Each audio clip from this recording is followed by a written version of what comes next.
परीक्षा पे चर्चा करने वाले प्रधानमंत्री परीक्षा का परिणाम आने के बाद चुप्पी साधे हुए हैं। हाल ही में सीबीएसई 12th का रिजल्ट जारी हुआ जो कि विवादों में घिरा हुआ है। इस बार सीबीएसई 12th का पेपर नए पैटर्न से चेक हुआ है जिसको OSM कहते हैं। OSM मतलब ऑन स्क्रीन मार्किंग। इसमें जो कॉपी होता है वो टीचर के पास डिजिटल वे में आता है।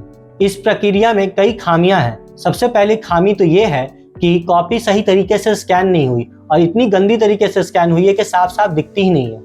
दूसरी सबसे बड़ी समस्या ये है कि बच्चा कोई और है, पेपर किसी और का है। इस वाहियात सी प्रक्रिया के कारण इस बार सीबीएसई में 2,61,000 छात्र फेल हो गए हैं। सीबीएसई जब इतना बड़ा बदलाव कर रही थी तो इसका ड्राई रन सिर्फ 5 स्कूल और 100 टीचर्स पे ही क्यों सीमित रखा गया। ये सब गड़बड़ी के बीच सीबीएसई का वेबसाइट भी सही ढंग से नहीं काम कर रहा है। इसका पेमेंट गेटवे तो एकदम ही खराब काम कर रहा है। देश के शिक्षा मंत्री ने इसे पेमेंट गेटवे को ठीक करने के लिए देश के बड़े बैंकों से आग्रह किया है।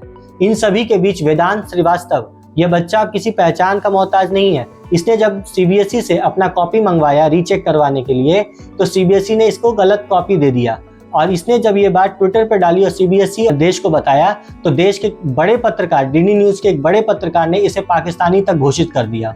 वो दिन दूर नहीं जब इस देश में कोई भी आदमी जब सरकार से एक भी सवाल पूछ लेगा तो सबको एंटी नेशनल बोल दिया जाएगा। मैं देश के शिक्षा मंत्री धर्मेंद्र प्रधान जी से यह सवाल पूछना चाहता हूं कि जब कॉपी फिजिकल वे में लिखी गई थी तो उसको चेक डिजिटली क्यों किया जा रहा था। अगर आपको लॉजिस्टिक कॉस्ट ही कम करना था तो चुनाव में नेता लोग 10 हेलीकॉप्टर कम उड़ा लेते।